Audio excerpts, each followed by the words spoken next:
오늘 우리가 함께 읽었던 스가랴 12장의 초점은 모든 민족들이 예루살렘을 애워싸서 치는 종말론적 전쟁의 모습으로 전환이 됩니다. 그런데 하나님께서는 예루살렘과 유다 지도자들로 하여금 공격해 오는 모든 민족들을 이기게 하실 것이고 예루살렘은 안전하게 거하게 될 것이라고 말씀해 주십니다.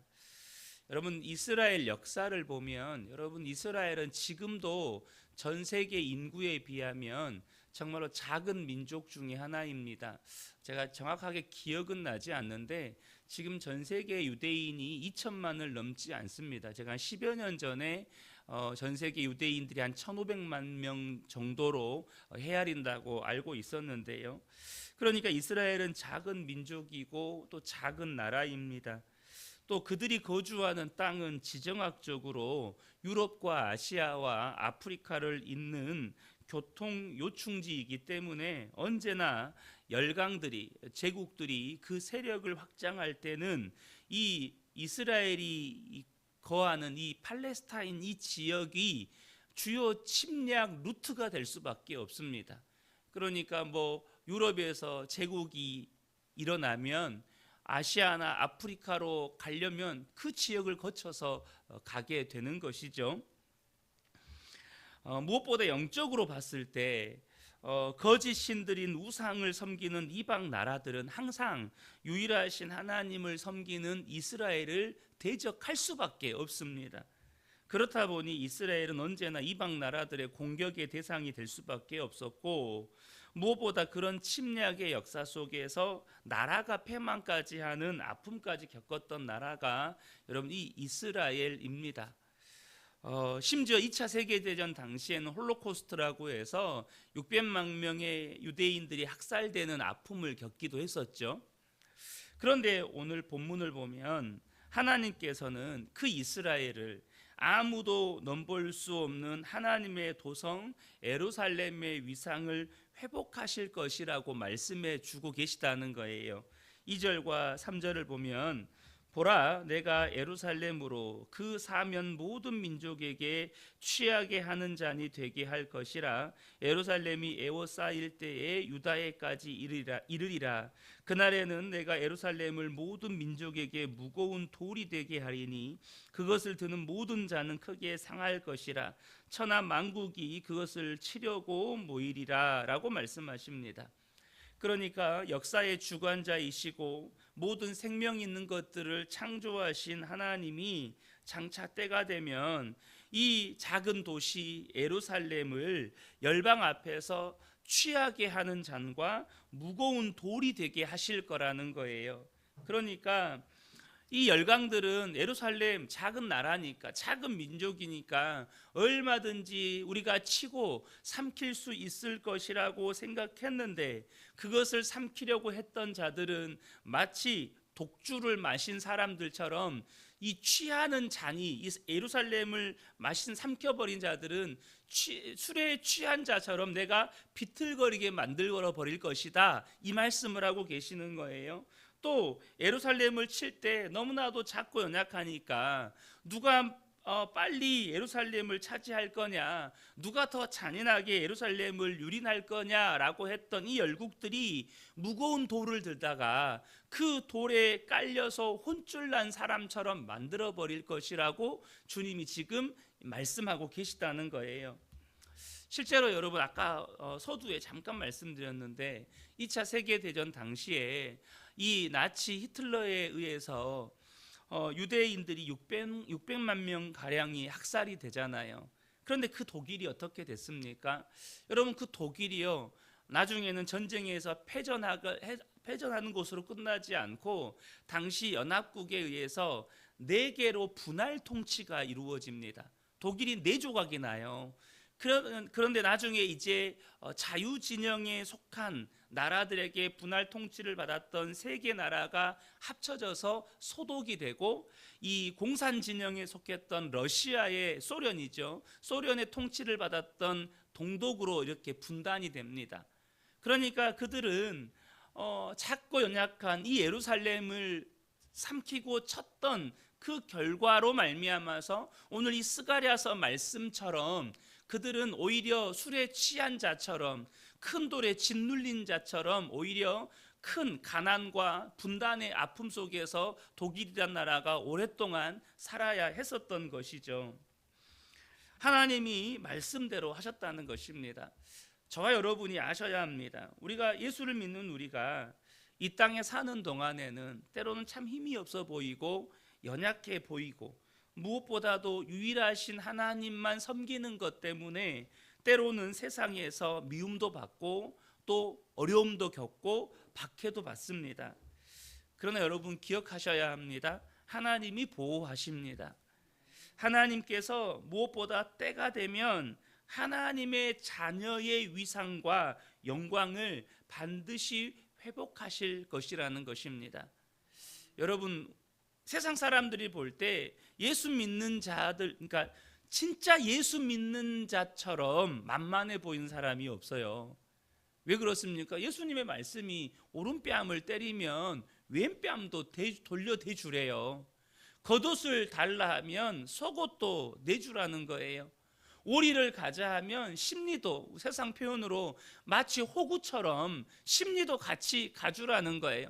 그러니까 세상 사람들이 볼 때 진짜 예수 믿는 사람처럼 만만해 보이고 사기치기 딱 좋고 연약해 보이는 사람이 없어요. 때로는 무엇보다도 영적으로 보면 여러분, 예수 믿는 사람은 유일하신 하나님만 섬겨요. 세상 모든 이방신들은 다 거짓 신들이에요. 그러니까 세상에서 미움받을 수밖에 없어요. 그래서 때로는 고난이 있고 핍박이 있고 어려움이 있습니다. 그러나 여러분 기억하시면 좋겠습니다. 하나님께서 하나님의 자녀들의 위상과 영광을 회복하실 때가 있다는 것입니다. 그러므로 저와 여러분이 오늘이라는 이 고난의 때를 예수님을 바라봄으로 믿음으로 견뎌내는 복된 분들 되시기를 축복합니다. 하나님은 아무도 예루살렘을 이기지 못하게 하실 것입니다. 대적들의 모든 말들과 그들이 그 말 탄 자들을 치실 것이고 자기 백성 유다를 지키실 것이라고 말씀하십니다. 4절을 보겠습니다. 여호와가 말하노라, 그날에 내가 모든 말을 쳐서 놀라게 하며 그 탄자를 쳐서 미치게 하되 유다 족속은 내가 돌보고 모든 민족의 말을 쳐서 눈이 멀게 하리니. 중요한 사실은 이렇게 하나님께서 자기 백성을 지키시고 유다 백성을 치려고 했던 그 이방 민족들의 말과 말탄 자들을 다 치실 것인데, 중요한 사실은 뭐냐? 그것이 만군의 하나님 여호와의 역사이신 것을 알아볼 만큼 기적적인 승리를 주실 거라는 거예요. 그 구원을 받은 유다 백성들이나 혹은 그렇게 유다 백성을 구원하는 것을 지켜보는 사람들이나 이 일은 하나님이 행하신 일이다라고 감탄하고 놀라고 감격하게 만들 기적적인 승리를 주실 거라는 거죠. 5절을 보면 유다의 우두머리들이 마음속에 이르기를 예루살렘 주민이 그들의 하나님 만군의 여호와로 말미암아 힘을 얻었다 할지라. 이게 무슨 말입니까? 구원받은 유다 백성들이, 유다의 지도자들이 하나님께서 우리가 하나님으로 말미암아서 우리가 힘을 얻었다, 하나님으로 말미암아 우리가 승리를 얻었다, 이렇게 감탄하게 하실 거라는 거예요. 사랑하는 성도 여러분, 저는 우리 성도님들의 삶에 이러한 놀라운 승리를 반드시 경험하게 되시기를 축복합니다. 스스로가 하나님이 내 삶 가운데 나에게 베푸신 그 구원의 은혜 때문에 이것이 예수 믿는 사람이 누리는 승리구나, 이것이 예수 믿는 사람이 누리는 구원이구나, 이것이 모든 죄의 결박에서 풀어지는 것이구나, 구원은 이걸 말하는 것이구나, 이렇게 나 스스로가 놀라고 감탄하면서 고백하게 되어지고, 주변 사람들이 그 모습을 보면서 하나님이 하셨다고 인정하게 되는 그런 은혜를 저와 여러분이 누리셔야 한다는 거예요. 이제 그날이 되면 하나님은 그렇게 여호와의 능력을 고백하는 유다 지도자들을 통해서 열국을 심판하실 것이라고 말씀하십니다. 6절을 보면 그날에 내가 유다 지도자들을 나무 가운데 화로 같게 하며 곡식단 사이에 횃불 같게 하리니 그들이 그 좌우에 에워싼 모든 민족들을 불사를 것이요 예루살렘 사람들은 다시 그 본 곳 예루살렘에 살게 되리라 라고 말씀합니다. 이제는 그 유다 지도자들을 통하여서 이제 열국을 심판하실 거라는 거죠. 그런데 이 이후에 하나님이 하신 말씀에 대해서 우리가 주목할 필요가 있습니다. 뭐냐면 7절과 8절을 보겠습니다. 여호와가 먼저 유다 장막을 구원하리니 이는 다윗의 집의 영광과 예루살렘 주민의 영광이 유다보다 더하지 못하게 하려 함이라. 그날에 여호와가 예루살렘 주민을 보호하리니 그 중에 약한 자가 그날에는 다윗 같겠고 다윗의 족속은 하나님 같고 무리 앞에 있는 여호와의 사자 같을 것이라 라고 말씀합니다. 여러분, 이 말씀을 저와 여러분이 잘 보셔야 되는데 뭐냐면 하나님께서 이 예루살렘에 행하신 이 놀라운 구원의 날에 무슨 일이 일어나냐면 놀랍게 성전이 있고 성벽이 있고 왕궁이 있었던 예루살렘보다 변변치 못한 성벽도 없고 늘 외침에 취약한, 그러니까 예루살렘 성벽 안에 사는 자들, 왕궁에서 호화로운 옷을 입고 사는 자들, 다시금 그 다윗 왕의 영광을 꿈꾸며 다윗 왕이 통치했던 그 나라의 정치적인 그 나라의 재건을 꿈꾸는 사람들이 그 나라의 회복을 말씀하시는 게 아니고 늘 그 성벽 밖에서 외침에 취약하고 늘 그렇게 가난하고 늘 그 연약했던 자들, 그 유다를 먼저 회복시키시고 영광스럽게 하실 거라는 거예요.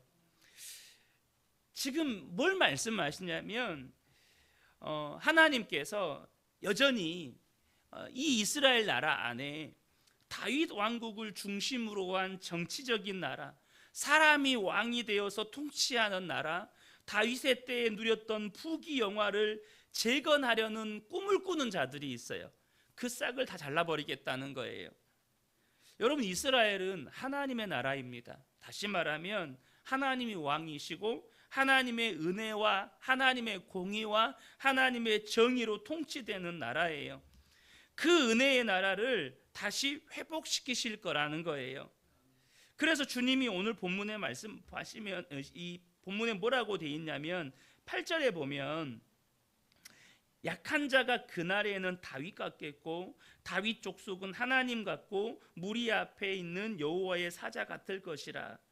그러니까 약하고 겸손한 자가 일어나고 강하고 오만한 자는 무너지는 나라가 될 거라는 거죠. 사랑하는 성도 여러분, 저는요, 저와 여러분이 이러한 하나님의 은혜를 꼭 경험하셨으면 좋겠어요. 우리는 연약합니다. 왜 연약합니까? 우리는요, 가진 것이 없어요. 적어도 이 새벽에 나오신 분들은 하나님의 은혜 없이는 저는 하루도 살 수 없습니다. 이 믿음의 고백이 있는 분들이라고 저는 믿습니다. 하나님의 은혜 없이 살 수 없다. 그러니까 하나님께서 그렇게 자신의 연약함을 인정하고 하나님 앞에 겸손하게 은혜를 구하는 자들이 결코 부끄러움 당하지 않는 그날을 허락하신다는 거예요. 때로는 야, 네가 가진 게 뭐가 있냐? 네가 세상에서 내놓을 게 뭐가 있냐? 네가 돈이 있냐? 능력이 있냐? 실력이 있냐? 세상에 내놓을 만한 변변한 직업이 있냐? 그럼에도 불구하고 우리 안에 뭐가 있어요? 하나님, 저는 하나님의 은혜면 돼요. 내가 세상에서 내세울 것 없지만 전 하나님이면 충분해요. 그런데 그런 사람들이 결코 부끄럽지 않을 하나님께서 높이시고 오히려 겸손한 자가, 약한 자가 다윗 같고 다윗의 족속은 하나님 같고 무리 앞에 있는 여호와의 사자 같이 될 그날을 우리에게 허락하신다는 거예요. 그러므로 여러분, 여러분 안에 있는 연약함이 부끄럽지 않게 되시기를 축복합니다. 그 연약함으로 인하여서 주님 앞에 엎드리는 겸손함을 갖게 되고 오히려 그로 인해서 하나님의 은혜를 구함에 더욱 감사하는 저와 여러분 되시기를 축복합니다. 베드로전서 5장 6절을 보면 그러므로 하나님의 능하신 손 아래에서 겸손하라. 때가 되면 너희를 높이시리라. 여러분, 오늘을 내 연약함 때문에 하나님 앞에 엎드려 은혜를 구하며 살아갈 때 하나님께서 때가 되면 그 아무것도 아닌 그 백성들을 다윗 같게 만들어 버리시고 그 연약한 자들을 여호와의 사자처럼 만들어 버리신다는 것이죠. 이 새벽에 함께 예배한 우리 모든 성도님들에게 이 은혜가 충만하게 임하시기를 예수님의 이름으로 축복합니다.